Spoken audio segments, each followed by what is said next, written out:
नमस्कार। मैं अरुण के शर्मा, एनालिस्ट वन थॉट। आज आपको एक अजीबोगरीब जो है वो विवाद बताते हैं जो सुप्रीम कोर्ट ने हल किया है। भाषा के आधार पर भेदभाव करना, उर्दू विवाद पर सुप्रीम कोर्ट ने क्या कहा। 15 अप्रैल को भारत के सर्वोच्च न्यायालय ने एक ऐतिहासिक और दूरदर्शी फैसले में उस याचिका को खारिज कर दिया जिसमें महाराष्ट्र के नगर परिषद की नई इमारत पर उर्दू भाषा में साइन बोर्ड लगाने को चुनौती दी गई थी। इस मामले ने तूल पकड़ा और सुप्रीम कोर्ट पहुंचा, जिस पर न्यायालय ने यह निर्णय लिया। क्या है पूरा मामला, ये आपको बताते हैं। सुप्रीम कोर्ट ने इस पूरे प्रकरण और देश की भाषाई समृद्धता पर क्या कहा, ये आपको जानना आवश्यक है।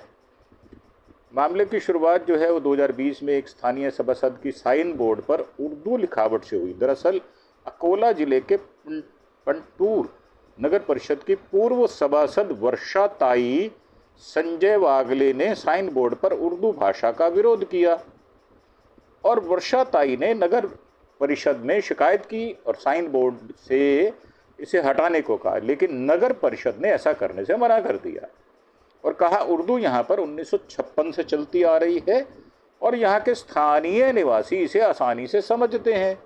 इसके बाद वर्षा ताई ने बॉम्बे हाई कोर्ट में याचिका दाखिल की। इस पर सुनवाई करते हुए उच्च न्यायालय ने कहा कि उर्दू भाषा को सही ठहराया था।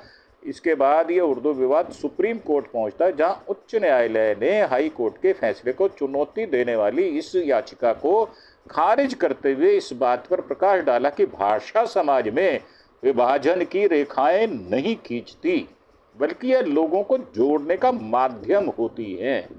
अब उर्दू भाषा पर क्या कहा सुप्रीम कोर्ट के 2 न्यायाधीशों की पीठ, जिसमें जस्टिस सुधांशु धुलिया साहब, जस्टिस के विनोद चंद्रन साहब शामिल थे। उन्होंने स्पष्ट किया कि किसी एक अतिरिक्त भाषा का प्रयोग महाराष्ट्र स्थानीय प्राधिकरण राजभाषा अधिनियम 2022 के अंतर्गत निषिद्ध नहीं है। उन्होंने यह भी कहा कि उर्दू का प्रयोग किसी भी प्रकार से इस अधिनियम का उल्लंघन नहीं करता, बल्कि यह स्थानीय निवासियों से प्रभावी संवाद स्थापित करने का माध्यम है। अपने फैसले में न्यायमूर्ति धुलिया ने अपने लिखित निर्णय में उल्लेख किया कि नगर परिषद का कार्य जनता को सेवा देना है, ना कि भाषा के आधार पर भेदभाव करना।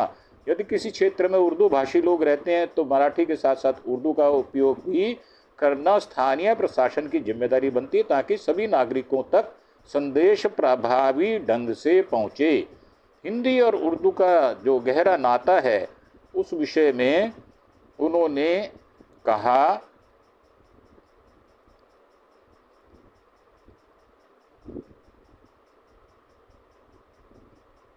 हिंदी और उर्दू के गहरा नाता ही इस विषय में उन्होंने कहा कि सुप्रीम कोर्ट ने जोर देते हुए हिंदी और उर्दू की भाषाई जड़ें एक दूसरे से इतनी गहराई से जुड़ी हुई हैं कि उन्हें अलग कर देखना व्यवहारिक रूप से संभव नहीं।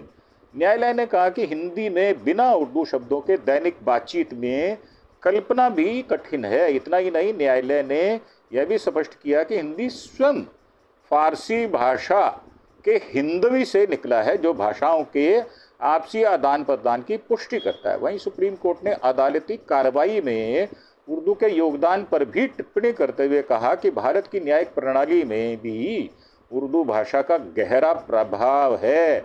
वकालतनामा, दस्ती पेशी, अदालत, हलफनामा, ये सभी शब्द न केवल आम भाषा से बल्कि भारत की न्याय प्रक्रिया का हिस्सा है।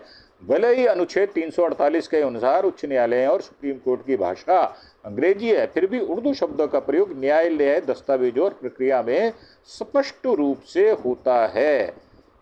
अब आप देखें कि कैसे उच्च न्यायालय ने इस छोटी सी बात को, इसका फैसला करके इतना बड़ा संदेश दिया कि जिसमें आम तौर पर, क्योंकि हम लोग जब 1947 में पाकिस्तान बना तो हमारे दादा माता पिता सब पाकिस्तान से आए थे और हमारे परिवार में मेरी बुआ हो, मेरे ताऊ जी हों, मेरे पिताश्री हों, सब ने उर्दू पढ़ी है। मेरे पिताश्री ने तो हिंदी साहित्य रत्न का कोर्स भी किया था और उर्दू में मुंशी फाजिल का कोर्स भी किया था। उर्दू फ्रीक्वेंटली लिखा करते थे, परंतु हमें उर्दू ना लिखनी आती ना ही पढ़नी आती है। परंतु हमारी आम पंजाबी के बोलचाल की भाषा में उर्दू शब्दों का प्रयोग हम दैनिक जीवन में फ्रीक्वेंटली करते हैं और उसका मतलब हमारे बच्चे भी समझते हैं। कि मैंने छोटा सा एपिसोड इसलिए किया है ताकि उर्दू और हिंदी का जो आपस में मुंह भोली बहनों का नाता है उसका संदेश आप तक जाए। यही हमारा उद्देश्य है इस चैनल का।